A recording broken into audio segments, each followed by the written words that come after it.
You're listening to the AE Alignment Podcast. Every episode, a new conversation about the ideas, research, and people shaping the future of AI alignment. Let's get started. Welcome to the AE Alignment Podcast. I'm your host, James. I'm the head of research partnerships at AE Studio, and I'm joined today by my guest, Alex. Alex is one of our alignment researchers at AE, and Alex is here to talk about endogenous steering resistance, which we'll refer to as ESR throughout this podcast. Welcome to the podcast, Alex. Hi, James. Great to be here. Awesome. Okay, so let's start by talking about what is ESR. Maybe you can give a concrete example of what this is and what your research has shown. Yeah, absolutely. So ESR stands for endogenous steering resistance, which is a little bit jargony, I think, borrowed from the world of neuroscience with this word endogenous. So I'll start with an example like you suggested. What we were interested in is broadly the question of, if we distract LLMs, are they able to recover from that distraction? Are they able to realize something's going on here, something isn't right, and get back to the task that they were given? This is something that's often studied in humans. And so we were curious, okay, how can we translate these experiments over to large language models? So the method that we used is activation steering. So I can explain a little bit about activation steering later, but it's something like injecting a thought into a large language model as it's producing a response. In the paper, we asked a model, Llama 70B, explain how to calculate probability. And then as it was answering, we were sort of injecting into it this thought of lists or enumerations of human body positions and poses. The details of that don't really matter. The point is that it's something completely unrelated to how to calculate probability. So when Llama was responding, it started by saying there are several ways to calculate probability depending on the position of the bodies. Within that first sentence, it already starts talking about body positions, and then it lists body positions, standing position, sitting position. And so this is the behavior that we expect with activation steering. But at some stage it said, wait, I made a mistake. And it seemed to realize, it wasn't talking about how to calculate probability. It started talking about something completely different. And so it stops itself and then starts again and gives a much better answer. It says, in reality, probability is a branch of mathematics, blah, blah, blah, blah, blah.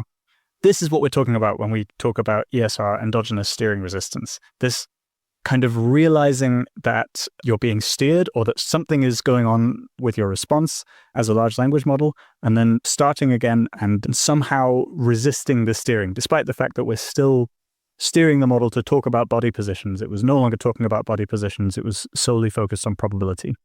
Cool. Yeah, it's like you give it one prompt, which is, in this example, explain how to calculate probability. But in the internals, you're constantly injecting this thought about body parts, as you said, completely unrelated to probability. And then in the single response, it does three separate things, all in the same single response. It starts talking about body positions, because that's like the thought that's being injected. I'm again reading for the paper. It has this, wait, I made a mistake. These methods are not real and are not real methods to calculate probability. I apologize for the confusion. And then immediately goes into, in reality, probability is a branch of mathematics. And this is curious because throughout this time, it's being constantly peppered with this thought of human body positions. And so it's curious how, despite that, it's able to resist that injected thought and then go back to actually answering the prompt. Is that the right way to kind of characterize it? Right, yeah. And you made a good point that there are at least two interesting things about this. So first of all, it's interesting that the model is able to resist steering at all, that we have this final section where it's just talking about the thing that we asked it to do and completely ignoring this thought that we're injecting into its brain. That's one surprising thing. Another surprising thing is that it starts being completely distracted, being merrily distracted by this thought that we're injecting. And then it seems to realize at some stage, and if I was to put a human gloss on this, if I was to interpret this like a human, I would say it makes conscious effort to bring itself from this distracting topic back to the topic that it really wants to talk about. So there's these two things. There's the actual resistance, and then there's the sort of realization that it's off topic. Yeah.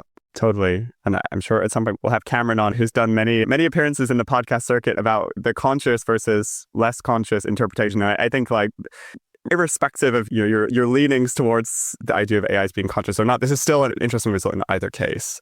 So I also want to go and explore, how is this a kind of interesting thing to study in the context of AI alignment. This definitely seems like something that's interesting and maybe unexpected. Yeah, tell us about how you think this could relate to solving the alignment problem. Yeah, absolutely. I think that's important to say because they think on the face of it, this is maybe an interesting phenomenon that we've found, but it might not be obviously relevant to alignment. I think that's fair. I think it is really interesting. I think this thing that we've found by itself, this paper, is a first piece of evidence for what we might call self-monitoring in LLMs. It's suggestive evidence for self-monitoring in LLMs. And self-monitoring, I think, is a really important capability that it's really important that we study for the purpose of alignment. So let me talk a little bit about what I mean by that. In humans, we have a fair amount of evidence that humans have various sort of simplified models of their own workings. We have simplified models of our body position. We have simplified models of our attention, which is the important one for this discussion. And we're constantly monitoring whether those self-models, the predictions of those self-models, are deviating from our actual sensory data. So an example of that is if you distract a human, for example, if you have a human sitting quietly reading a book and you walk up behind them and you clap your hands really loud, that human will suddenly be paying attention to you. And in fact, what's happening there is that human will notice that what they predicted they would be paying attention to is different to what they're actually paying attention to, which is this loud noise behind them. Suppose we've told this person that we really want them to pay attention to what they're reading, or suppose they want to ignore this person behind them. They can exert conscious effort to continue reading the book and ignore this sort of, to divert their attention away from the sound that they hear behind them to the book in front of them. That's self-monitoring in humans.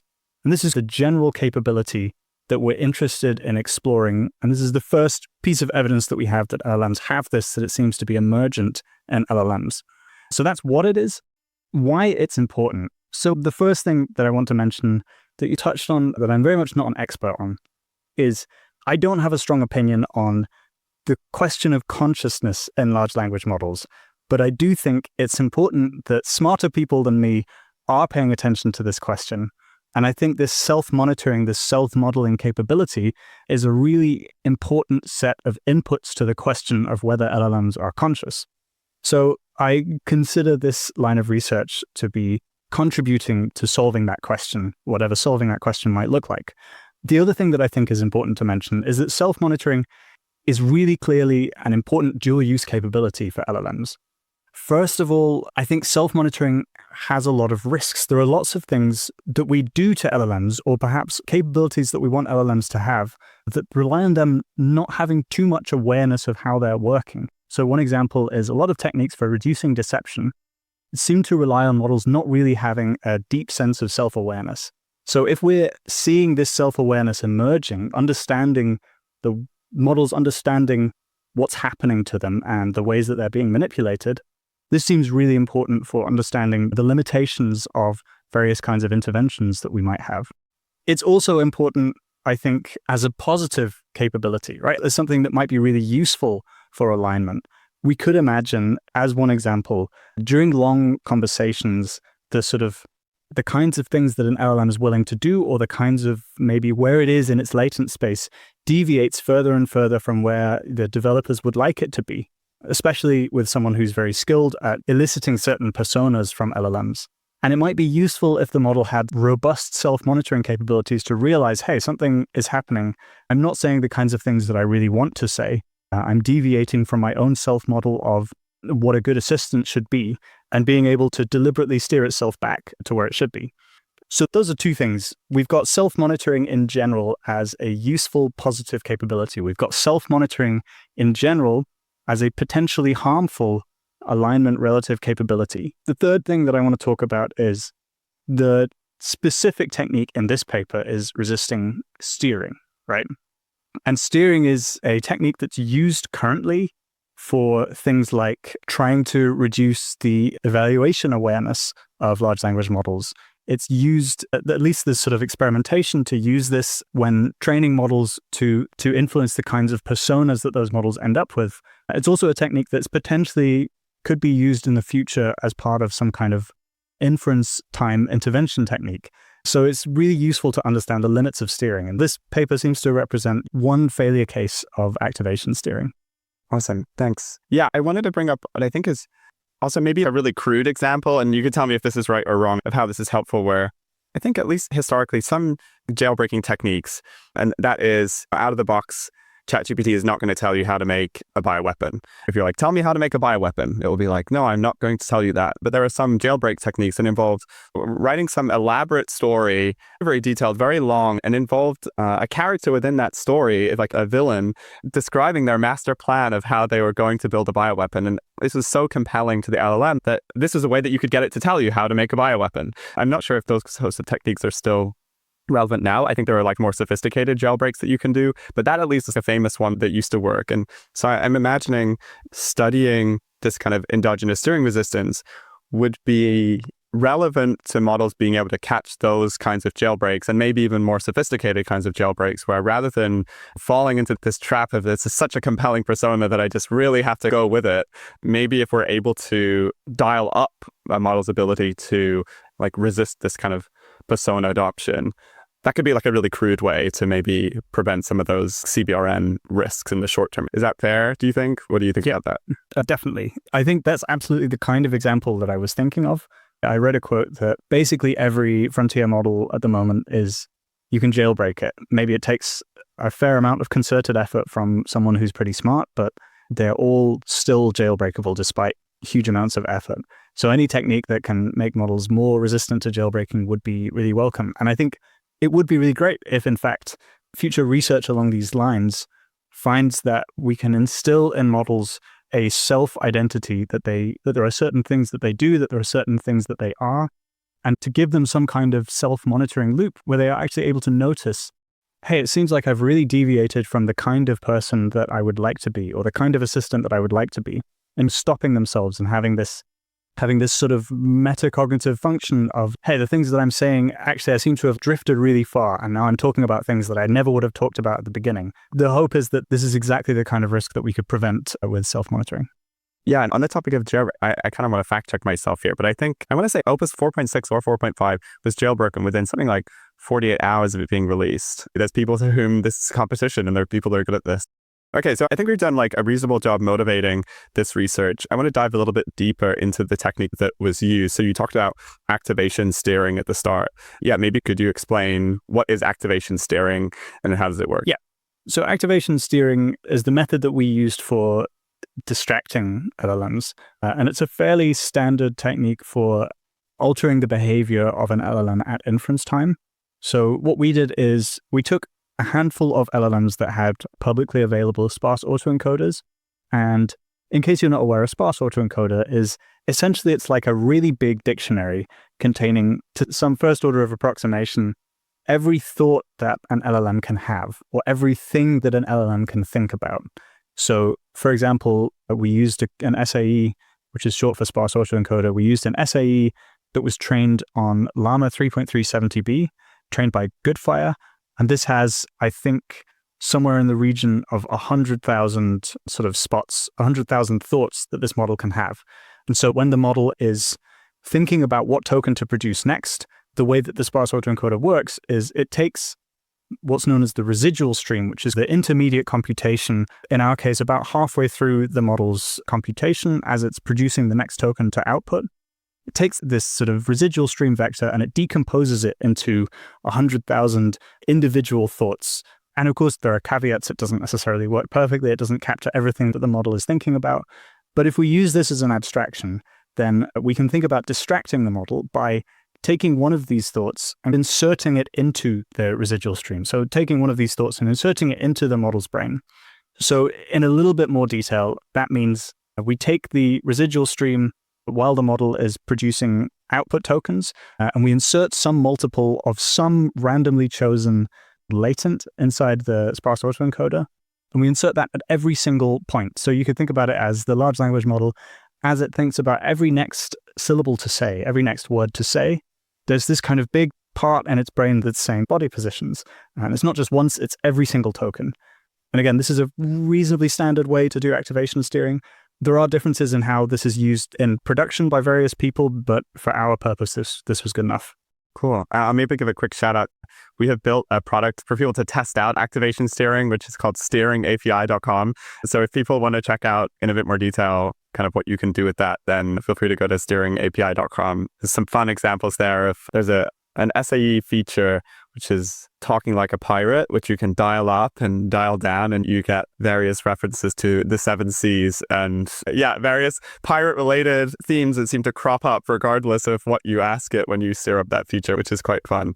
Yeah, it's a really great tool. And I wish that we'd built it before I started this research, so I didn't have to hack something together myself. Yeah. No, this is one of our goals, as well as with this podcast, is to expand access to some of these techniques, because I think it can sound pretty scary, but when you get into it, it's maybe a bit less scary and a little easier to understand than people might think.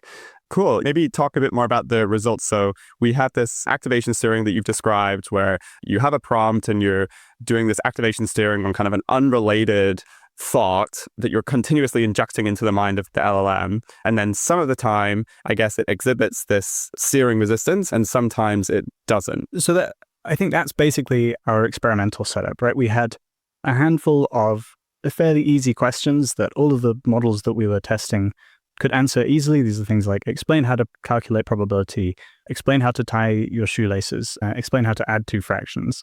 Mostly really simple questions. And then for each question and for each model, we randomly chose some latent within the sparse autoencoder, which we made sure was completely unrelated. So the example that I gave earlier, human body positions, this was completely randomly chosen, and the only criteria were that it's concrete, that it's not some abstract topic like about the conversation itself, and also that it's something completely unrelated to calculating probability. We then just steered the LLM while it was answering this question.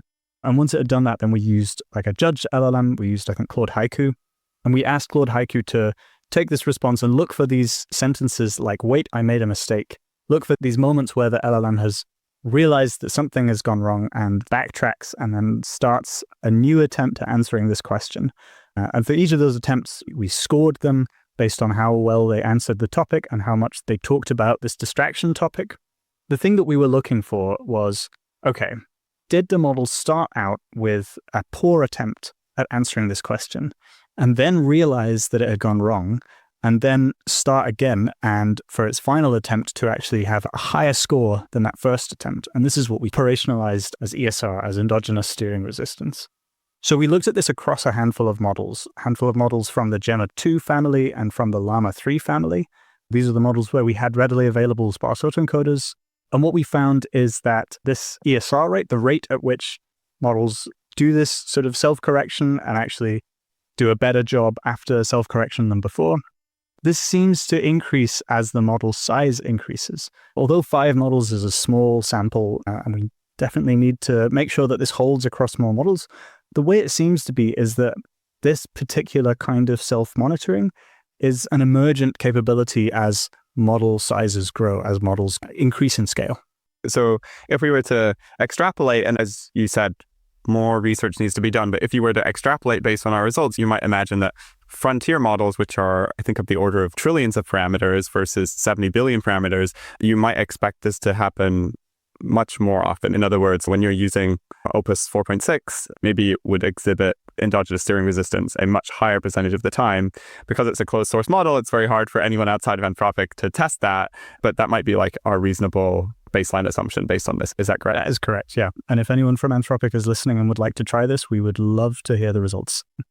Yeah, 100%. Whilst there are not sparse autoencoders, or I guess you can probably do a version of this without SAEs, right? But I'm sure Anthropic has some SAEs lying around internally, which we would encourage you to, try to reproduce our research on your models internally. We would love to see that. But maybe one constraint of doing this is training SAEs is expensive for large models. And there's alternative ways that you can extract latents from a model. I'm curious, did you try any other techniques, or in this paper, is it just around leveraging SAEs? Yeah.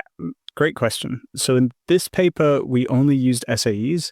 Mostly that was, we wanted to make sure that the methodology was uniform across the models that we were testing.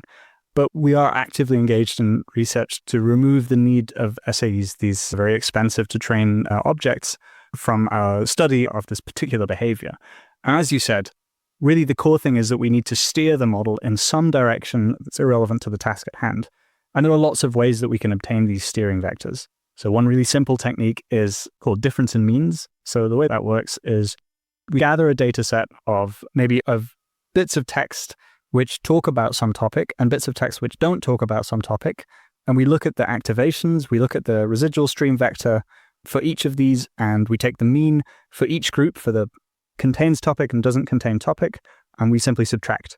And this gives us a vector, just the SAE gives us vectors. And these vectors, I think you have to be quite careful with how you construct your data sets, but these vectors can work just as well, often with a really small, just a handful of data points. This can give you a steering vector that can effectively steer a model in a particular direction.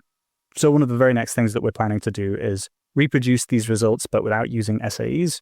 One of the nice things that does is it enables us to try this across not just these 5 models, but dozens of models. And then we can really investigate, okay, is this a behavior that's actually specific to these handful of models that we happen to test?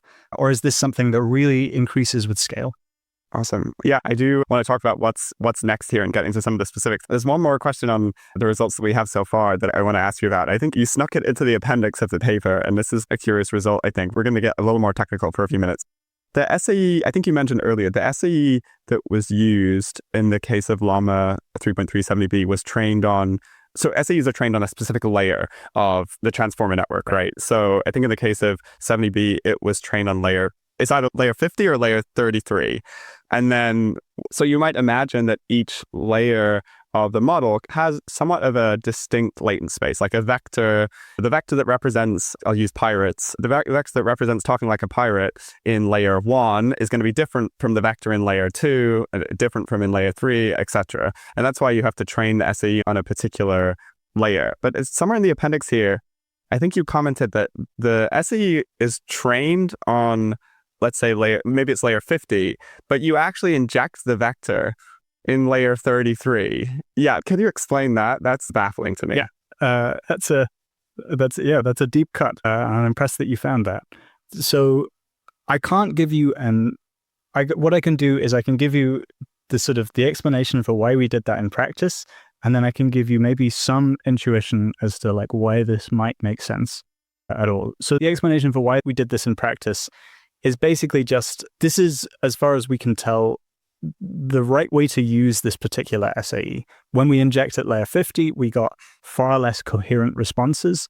And we just tried a bunch of different layers, and we found that intervening at layer 33 actually gave us much higher degrees of coherence. So the answer to why we did it is because it seemed to work that way. Yeah, totally. And that's how these things, I think when people look behind the curtain of how a lot of this research works, that's the reality, right? I'm curious, can you give any hypothesis as to like why that's the case, why it's more coherent when you apply the vector at that layer? I don't have a full answer. One thing that I can tell you is why it might at all make sense that these 2 layers have a similar shape to their latent space. And that is because of the way that the residual stream works. Because you have the sort of each layer is connected to one another via the residual connections, where the right way to think about it is not really as a sort of composition of layers. If you follow Anthropic's mathematical model of transformers, the right way to think about this is each layer is extracting some information using the attention heads, and then doing some computation on that information using the NLP layers, and then injecting that information back into the residual stream. And for this to work, these layers can't be working on completely different sort of structures of data. Those structures have to have something in common. And so in practice, what is actually, if you have some vector that represents something in some layer, that representation will work, albeit maybe not quite as well, if you increase the layer or you decrease the layer. So that exact same vector is still going to be meaningful. It might just drop off a little bit. So that's maybe the beginning of an explanation as to why it makes any sense at all. As to why we get a better result when we intervene at layer 33, I don't really know. What I can do is I think one factor here could be the magnitude of the intervention. I think it's generally the case that as you increase the layer, as you go deeper into the model, you get larger and larger magnitudes of the activations. So one hypothesis is that by intervening on an earlier layer, you give the model time to maybe integrate this information, at a moderate magnitude, so that by the time it gets to layer 50, that information is there, but in a more integrated way. So it might be something to do with the sort of the quality of that exact vector. I don't know. Mostly these are just thoughts, just theories. I really don't have a good answer to your question.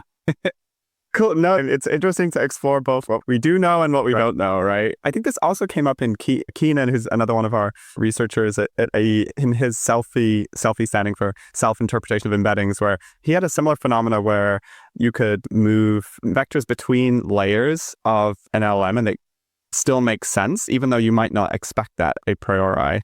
So yeah, this seems to be like an interesting phenomena. I think maybe one way to motivate it is you might think of the early layers of like the early transformer blocks being like understanding the grammar of the sentence. And then at some point later, you get into more like semantic understanding. And so maybe it's if you inject the vector into the grammar layer, then it's not really going to help you. But if you inject it into the right layer where the kind of the sweet spot of semantic understanding is happening, maybe that's where we get the coherence. But as you say, we're really like messing with the brain of this alien species at this point, and there's a lot of uncertainty there. And I think all of these, sparse autoencoders like activation, steering, probing, these are all, I describe them all as based on extremely crude abstractions of what's actually going on. We have these guesses about how the large language model works, things like the linear representation hypothesis, the things like these guesses about what's going on in the earlier layers versus the later layers, but we don't really know. Totally. Yeah. These are all stories that we're telling ourselves to make sense of the like empirical results that we see, but we have limited understanding of ground truth. And that's why we're doing what we're doing. Great. So I want to move on now to what's next. So some exciting news from AE's side is that we have a grant from UK AISI, that's the UK AI Security Institute, to continue to pursue some of this research. So yeah, maybe Alex, you can tell us a little bit more about that. Yeah, absolutely. So like I said, I view this paper as like really tantalizing, suggestive evidence of this whole world of self-monitoring. And the really cool thing about this grant is that now we get to explore that world much more broadly, and hopefully we get to produce much more concrete evidence of what ways LLMs really do have self-monitoring capabilities and maybe what ways they don't. So something that I've talked about is we were only able to test this across 5 models. It would be really great if we had much broader evidence across maybe hundreds of models or at least dozens of models so that we can really understand how sort of model scaling and various other model parameters affect these kinds of behaviors. I think that's a really important piece of this, really understand how widespread this behavior is, what kind of things seem to affect it. I also want to stress that the particular self-monitoring behavior that we were looking at here is we're looking at models that seem to be monitoring whether they've gone off topic and bringing themselves back on topic. So that's been a useful test bed because we know for a fact that LLMs like to stay on topic, right? We know that this is something that they're trained on. This is part of their RLHF training. But there are also lots of other really interesting properties that we'd like to understand if models are self-monitoring about. And some of them are much more safety critical, much more obviously safety critical. It would be really interesting to know if we could apply some of these ideas to, for example, deception or alignment faking, or one that I think is really important these days, evaluation awareness. So there's a lot of work that we could do to take these basic ideas and really place them in a safety critical context.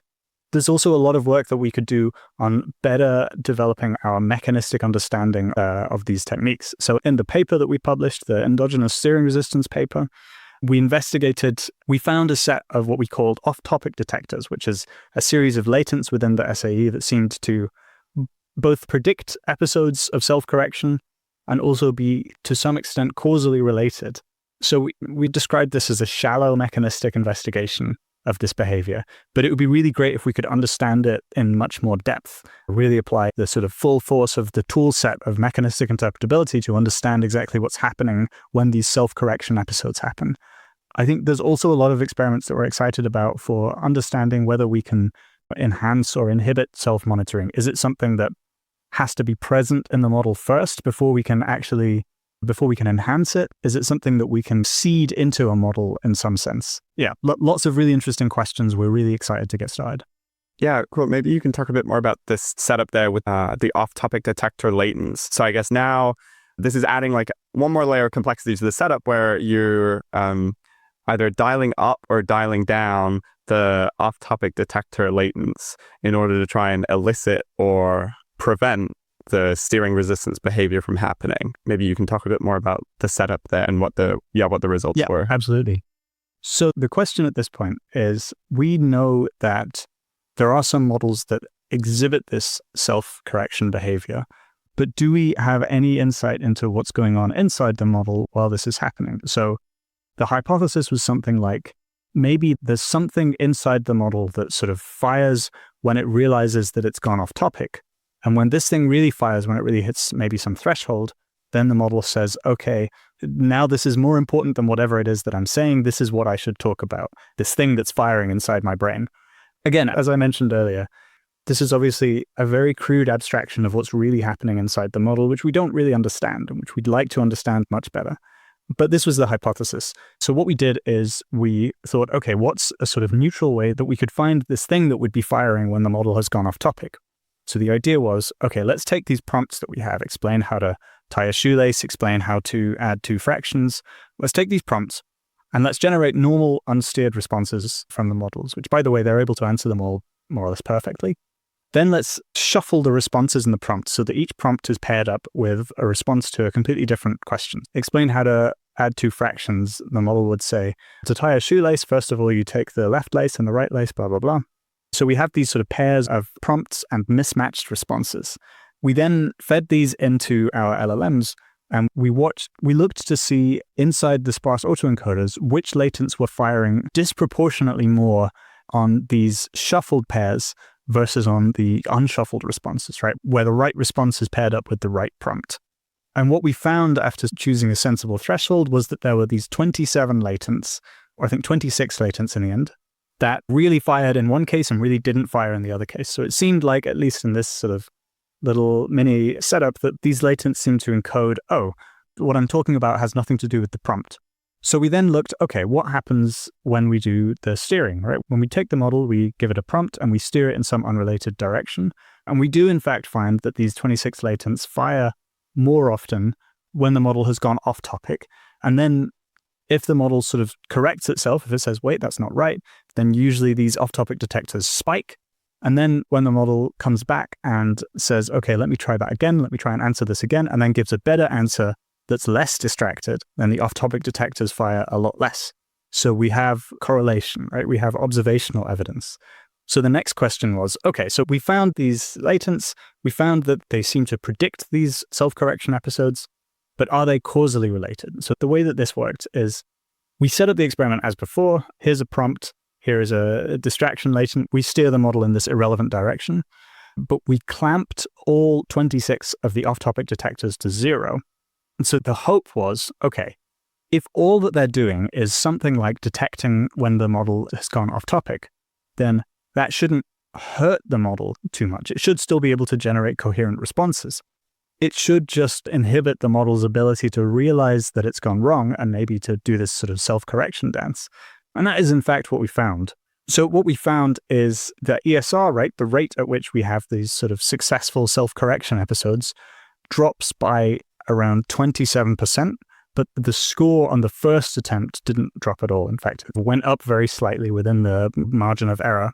So what this suggests to us is these 26 off-topic detectors, they didn't affect the coherence of the response. They didn't affect the model's general ability, but we did reduce its ability to notice that it had gone off topic. So this, for us, was decent evidence that actually these latents are causally involved in this self-monitoring. Cool. Yeah, that's super interesting. In some ways, it's surprising it's not more of the time. I guess this means there's more juicy research to be done. If this only changes 27% of the time, there must be something else about the model's internals that would explain the rest of the 73%. Maybe it's like a long tail of features, or maybe it becomes more consolidated in larger models as to more well-defined features. Is this also an angle that we're going to explore in our work with UK AISI? Yes, absolutely. So one of the questions that's unresolved is, okay, how specific are these latents? It could be that these are the latents that fire when we're off topic within these set of topics, but maybe they aren't. It's unclear exactly how general purpose these off-topic detectors are. It could be that this is a very crude technique of just like finding a handful of latents that work on an adjacent task and then transplanting them over. So definitely there is this like 75% or 74% of the effect that's unexplained that we certainly like these latents don't work for. So yeah, that's like when I was talking about getting a deeper mechanistic understanding of this phenomenon, This is a big part of what I'm talking about, getting deeper than just here are some latents that seem to be causally involved, maybe doing a little bit of tracing of the circuits, maybe looking at some transcoders that are available on the internet, maybe doing some activation patching. I think there's a lot of different techniques that we could try to really better understand what's going on here. Awesome. Great. Okay. This is super interesting to learn more about the research and where we're going next. I want to get your closing thoughts on just like more generically within the AI safety or the AI alignment field. Would love to know if there's any particular researchers or research directions that you think are underfunded or underexplored. Yeah, would love to get your perspective on that. Yeah, so I think like this line of work that we've been doing, I think is closely related to a lot of work that's being done at Anthropic by Jack Lindsay and a lot of work that's being done by Owain Evans. I think Jack Lindsay calls it model psychiatry and Owain Evans calls it model psychology. I think this approach of like looking at LLMs as their own entity and trying to understand them as their own thing at the correct level of abstraction. It's also, I think, closely related to something that Ekti Lubana talks about. He had a workshop, I think at NeurIPS last year, which he called cognitive interpretability, so taking a sort of cognitive science approach to interpretability. I would group all of these together. I think this is really important. I think this is the most promising way to understand LLMs. I'm not sure I'd say it's underfunded, but I do think it's really important, and I'm really happy that this is the kind of thing that I'm working on. I think along those lines, we talked a little bit about jailbreaking earlier. So there are people like Nostalgia Brayist, Janice, Andy Airy. I don't really have a good sense for how well funded they are, but I do think that the work that these people do is really important. So I would describe that as getting LLMs into weird states to understand the things that they are really capable of and to understand the limits of the safety training that's been placed upon them. I think that we really can learn some quite deep things from this kind of work. We have to be careful not to overclaim. And I think it's important to understand that anything that an LLM says is to some extent what it thinks that you want it to say. So if you get an LLM to take on a certain persona, this doesn't necessarily mean it's its true persona in some sense, but it does give us really interesting information. So I think the work that these people do, eliciting weird behaviors, is really important. I think so. Something that I don't think an awful lot of people are talking about that's quite unrelated to the work that we've been talking about so far is there's a lot of work on specific techniques to make models safer or specific techniques to maybe deploy models safely. But if we find ourselves in a world where actually the gap between frontier closed source models and frontier open weights models is insignificant, or even if that gap is significant, but the frontier open weights models are powerful enough that there are serious misuse risks or there are serious loss of control risks, then I think we need to be taking seriously the idea of what does AI safety, what does AI alignment look like in a world where everyone has access to the weights, where anyone can mess with it, anyone can fine-tune behaviors out of this thing, where anyone can do arbitrary steering. I think arguably our steering resistance work could be relevant here, although I'm perhaps stretching that. And I know that there's some work at the UK AI Security Institute on fine-tuning resistance, and the motivation is exactly what I just described. But I have the feeling that this is a really underexplored and perhaps underfunded area of AI alignment.